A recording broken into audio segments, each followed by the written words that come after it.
Hey guys, Disler Magic here, and I'm finally going to finish up all of the spoilers from Battlebond. We're hitting the mixed color and colorless cards, which are crazy. And what's even crazier is I actually got all the spoiler videos done before the release of Battlebond. By the way, cheapest on eBay right now is $100 for a box. Haven't seen that for a while. I didn't check, but I'm just silently hoping that it's because the owner of Sports and More dropped dead. I mean, we can all wish. Anyway, let's start off with perpetual garbage reprint that nobody asked for and nobody wanted, Apocalypse Hydra. It costs one set of Christmas mana plus X, and it enters the battlefield with X/1/1 counters on it. Really? I've never heard of that. Is that a Hydra that does that? Oh my gosh, I'm so shocked. Hey, by the way, if X is 5 or more, it enters the battlefield with an additional X/1/1 counters on it, or as I like to call it, double the counters. They certainly could have said that. So if you pay 1 plus a red, remove a 1/1 counter from Apocalypse Hydra, and it deals 1 damage to any target. So kind of a really bad version of Walking Ballista, but the 2-for-1 special is huge. I mean, it's way easier to get counters on him and way harder to get it off him. And considering how toxic Walking Ballista is, sure, I'll take it. I mean, it's a good card. It's just every time they put it in a reprint set, it's like some 25-cent garbage. But I think it'll do well in this set. With the exception, and I'm going to throw this exception up for every one of these cards, of the fact that you are never going to pull a card that is on color with your colors. Never. Obviously, I mean only the dual color cards. You are never, ever going to be in a draft, ever. It is almost mathematically impossible where this card comes out of the second or third pack, or honestly even the first one, and then you're like, yeah, those are the 2 colors I'm playing. It is quite literally around a 4% chance of that happening. I am not kidding. Every single one of these is a dead card in a draft. I mean, in a sealed pool, maybe. Next up, what the hell? They named somebody Guafa. Why the hell not? Guafa Hazid. Profiteer. Okay, first name sounds African, second name sounds Middle Eastern, but because they put Profiteer, he's white. Thanks for that, Wizards. For God's sake, he looks like a Bond villain. Anyway, it's a 2/2 for 3. You pay 2 and tap and put a bribery counter on target creature you don't control. Its controller draws a card. Why the hell would you ever want to do that? Creatures with bribery counters on them can't attack or block. Haha, I get it, bribery. Cool. Handing your opponent more cards than you is the stupidest thing you can ever do in a game other than just forfeit outright. And I'd say they're roughly equivalent. This card is garbage, don't play it, I hate it, and it's utterly racist. Anyway, next up, Archon of Valor's Reach. That sounds familiar, it's probably a reprint. It's a 6-cost 5/6 Flying Vigilance Trample. Holy crap, that's a lot of stuff. As Archon of Valor's Reach enters the battlefield, choose Artifact, Enchantment, Instant Sorcerer, Planeswalker. Players can cast spells of the chosen type. Oh my god, that's frickin' awesome. I mean, instants or sorceries, you can pretty well protect her from getting blown up, and with Flying Vigilance Trample, if she ain't going anywhere anytime soon, they're gonna lose. Now keep in mind it does affect all players, so, you know, there's that. But anyway, last one standing. That is just the funniest artwork ever. That's clearly a goblin with ears slightly smaller than Matthias. Just kidding. We all love High Five Studios. But this is a 3-cost sorcery. Choose a creature at random, then destroy the rest. That's right, random. That's why he won on the artwork. I just love these cards so far. They're so crazy. It doesn't even say creature you control. This card is just stupid. It's just utterly stupid. I freaking hate it, and I love it. It's like the painting of Kramer from Seinfeld. Next up, Enduring Scale Lord. Okay, is it Dramoka or is it not? I have to know. Anyway, it's a 4/4 flyer for 6, so it's alright crap, but 1/1 or more +1/+1 counters are put on another creature you control. You may put a 1/1 counter on Enduring Scale Lord. So remember, this is a support, I was going to say deck. Well, it's a support set, honestly. So you might get a little value out of that, but otherwise, to just get this back up to something respectable for what you paid for it, and the mana type split, it's just not a good card, honestly. And if you're dropping counters on other things, do you really need him to win, or are your other creatures good enough? I mean, this is just quite dumb. Next up, I mean, they're unplayable. You might as well make them cost 8. Why the hell not? I mean, it is assist, but still. Flying 3/4, so just cruising right in on big purple wings, straight into Value Town. I kid you not, I have not read the rest of the card yet. That's how I do all of these spoiler videos, in case you were curious. So what the hell does this do? When it enters the battlefield, return target instant sorcery or creature card from a graveyard to its owner's hand. Wow, that's garbage. I mean, if you only have 3 removals in your deck because, you know, limited format, and then you brought one back, like, okay. And then assist, okay. If one of you has something really good in the graveyard, I guess. But it's just so far from a good card. Anyway, next up we got Dinrova Horror. I do believe that's a reprint as well. It's a 4/4 for 6. I swear, guys, these mana costs, I can't take it anymore. Anyway, when Dinrova Horror enters the battlefield, return target permanent to its owner's hand. Then that player discards a card. Okay, at that point in the game, what they have left in hand is probably pretty important. Maybe not, maybe it is. If they have nothing in hand, they have to discard what you just put in their hand. There was a way cheaper version of this thing. It cost like 4 or something, and it was like also a creature, or I think it was like a morph ability, if I recall. It was pretty nuts, and I kept nailing people with it in Standard Constructed, so I'd say this is pretty good, honestly. Next up, Gelin Sphinx. You gelin? I'm gelin. I'm gelin like a felon. I'm old. It's a 1/5 for 5. You hear that? It's the sound of the train pulling into Value Town. 1/5 for 5. Sign me up.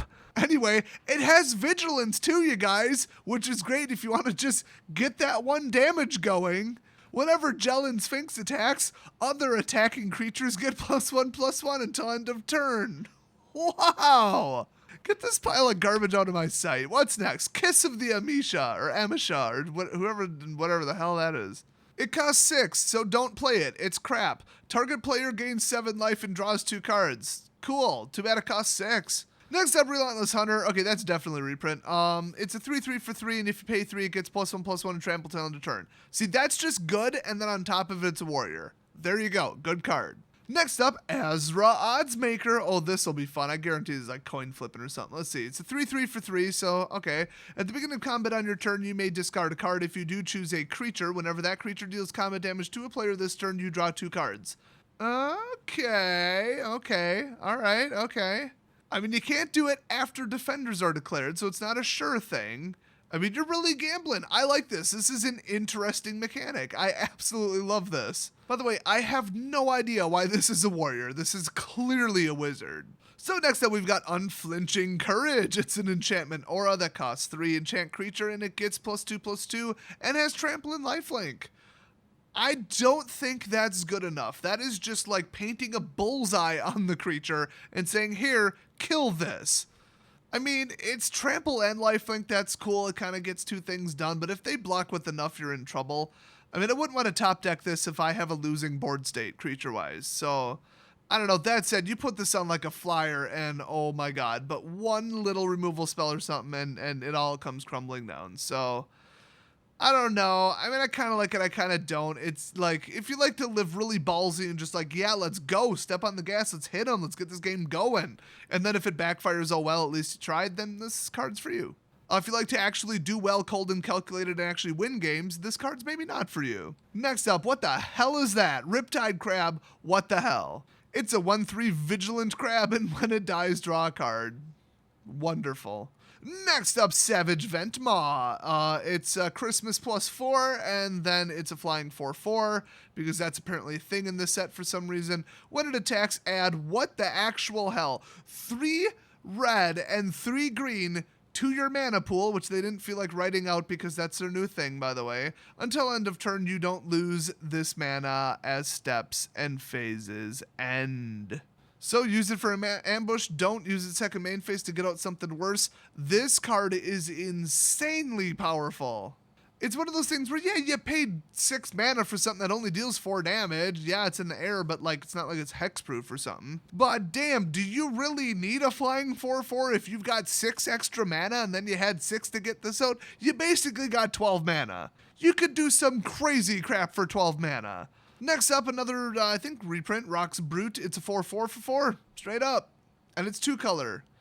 It's a warrior, but other than that, this card has literally nothing going for it, and it's 2 colors. Screw this card, I hate it. Next up, Urborg Drake. Okay, just name-wise, that's got to be a reprint. That looks familiar to me. Flying 2/3 for 3, it attacks each combat if able. I mean, 2 damage in the air on a split color with no effect, no first strike, no death touch, no lifelink. The card's crap. Okay, the dual colors were a shit show. Let's see if the colorless are any better. Let's start with Mycosynth Lattice. This card's worth a lot of money. Well, okay, it's like 19 bucks or something like that right now. Not sure what it was last week or whatever before it was announced, but it's an artifact. It's a 6 cost. That alone makes me wonder who plays this and in what. I'm just not familiar with whatever the hell this goes in. Maybe the modern spray painter deck? I don't know. All permanents are artifacts in addition to their other types. Now that is huge. I do know people can do some degenerate crazy shit with that. All cards that aren't on the battlefield, spells and permanents, are colorless. Players may spend mana as though it were mana of any color. So those last two, I'm sure there's something there. I mean, oh, it's an artifact, spell, cool, whatever. I think this is just like a dump out artifact recycling 0-drop thing or something. I don't know. I could imagine what this does, but 6, and okay, here's the thing. What the hell is this doing in Battlebond? If anybody has anything that vaguely resembles an answer, I would love to hear it. This does nothing at all, and if you build a 5-color deck and then just have one of these in it, you're going to be dead before this hits the battlefield. This isn't even really a good card, it's just so specific, and it just outlines how this is just Eternal Masters 2. I mean, that's what this is. This isn't even like a real set. Nobody's going to draft it. Nobody's going to buy it for its intended purpose. This is Eternal Masters 2. For $3.99 a pack, so I mean, you know, don't mean that in a bad way. Next up, we've got Mind's Eye. That's a reprint from way back in some kind of Mirrodin set. It's a 5-cost artifact, and whenever an opponent draws a card, you may pay 1. If you do, draw a card. What? Okay, that's in the top 5 in this set by far. This is crazy. It's not even legendary. You could probably clone the damn thing. Holy crap. Okay, that's crazy. Let's move on to the next one. Victory Chimes. At least it's not Vuvuzelas. If you know somebody who still owns a Vuvuzela, shove it down their throat.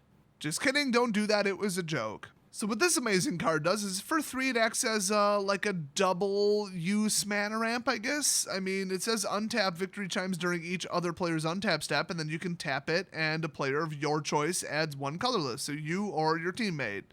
Probably nobody else. So it is colorless, but I mean, you could just get that little boost to throw in a counter spell or something, or flash something in or whatever. Actually, I think 0 cards in this set have flash.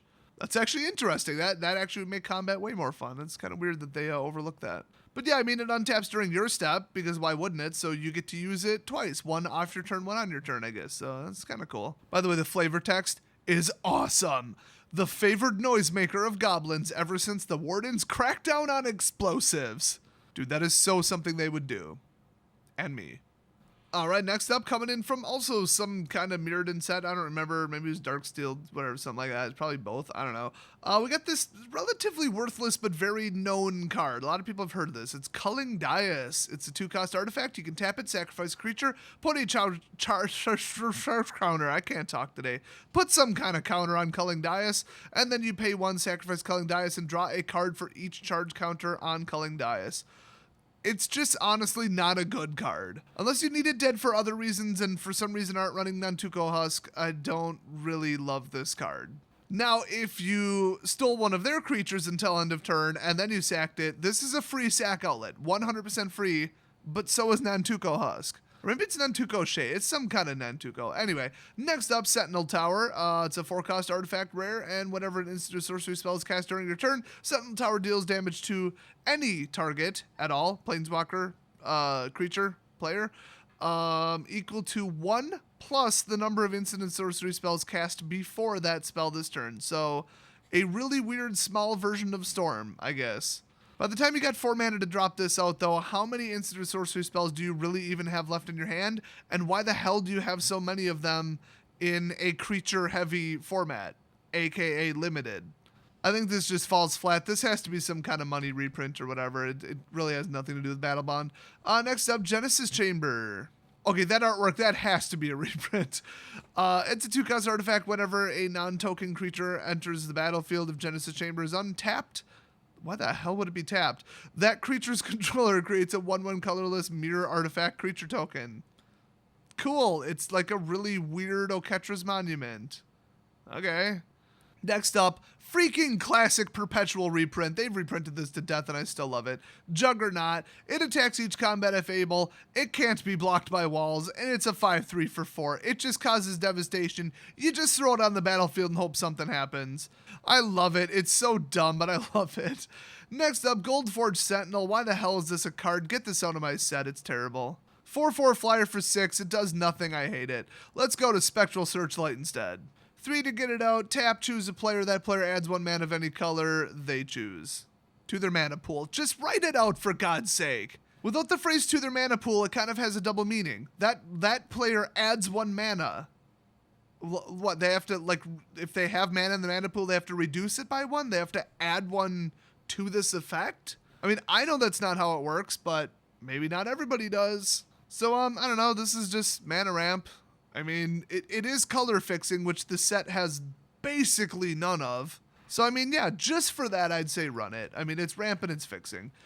Next up, what is the Consulate doing in whatever the hell the name of this plane is? I'm still not going to look it up. It's like K something. I don't remember. It's a 0/4 defender with reach. It's a wall. It costs 2. I mean, it does what it does. It's not that bad of a card, but it will not progress the game at all. Only put this in if you have a lot of creatures ready to do some damage. So in other words, if you're not running blue. Next up, Millennial Gargoyle. It's a 2/2 flyer for 4, just vanilla. Not very good, and honestly, if it's a Millennial Gargoyle, then why is it sitting on that post instead of sitting on Instagram? And why isn't it morbidly obese with pink hair?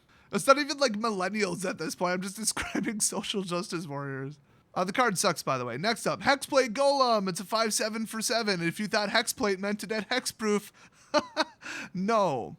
This card sucks. Next up, Night Market Guard. Isn't that from, I don't know, something. I think it's from something. It's a 3/1 for 3, and it can block an additional creature each combat. That's actually pretty damn good.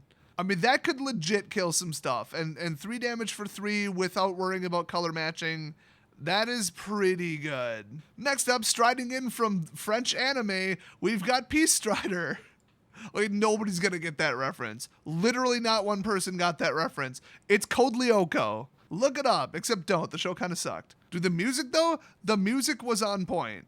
And so is this card, because, I mean, I don't love it, because it's a 3/3 for 4. Okay, cool, you don't have to worry about color matching. And when it enters the battlefield, you gain 3 life. But it's like, do you really need just little 3 temporary life? Cool. And then you lose the game because all your creatures suck and cost too much and are underpowered. Not really. I'd rather have a better creature. That said, if you had to resort to this because you're short on creatures, or you just have nothing but 1 and 2 cost and 5 and 6 cost, you just need something in the middle, yeah, throw it out there. I mean, 3/3 is not that bad. Next up, Pierce Strider. I wonder if they're brothers. It's a 3/3 for 4. Oh, this is funny. I get it. And when it enters the battlefield, target opponent loses 3 life. Now, see, that's like an automatic hit. That is unblockable damage. That is a whole different story than the last one. This card is amazing. If it stays out for 3 turns and then they somehow blow it up or you have to stop swinging with it, cool. It's like it swung for 4 3 times because it's 3 plus 3 plus 3 plus 3. So yes, draft that card. Next up, Sears Lantern, absolute classic, love it. I think it was in Shadows, I don't know, I don't care. You tap it for 1 colorless, it costs 3, and then you pay 2 and scry 1. So just whichever you need, ramp or oh my god, get me out of here, all these cards suck and I'm top decking crap. That's why they should have called it the Crap Filter Lantern. Next up, Stone Golem, he's got some big ol' hammer hands, but apparently they're not that powerful because he's only a 4/4 for 5. That said, I mean, 4 toughness and 4 attack, now you're starting to get into that ain't no joke territory. And the 5, it's like, yeah, okay, it's kind of crap for vanilla, but you don't have to worry about colors though, and you can use like actual colorless mana to summon him. So I don't know, it wouldn't be my first choice, but it's not terrible. It's just really not great. If everything they got is like a 3/3 though, suddenly it becomes kind of great. Next up, Tyrant's Machine, or as I like to call it, the worst version of Pacification Array I've ever seen in my entire life. 2 cost, pay 4, tap it, tap target creature. No. Don't spend your mana on this. Just this card's crap. Next up, it's either Yodian or like Yoshin, maybe, Soldier. We'll go with Yodian, that sounds cooler.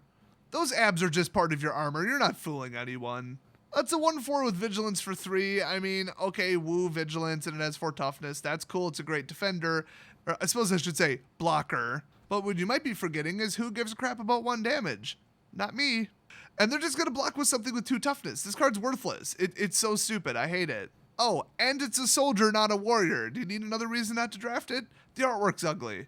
And plus, I mean, that is so totally like a Chitin mask from, well, basically every Elder Scrolls game. In fact, I think that's literally a Telvanni bug helmet or whatever. Anyway, I already spoiled this one, but I'll take another chance to take a dump on this pile of crap.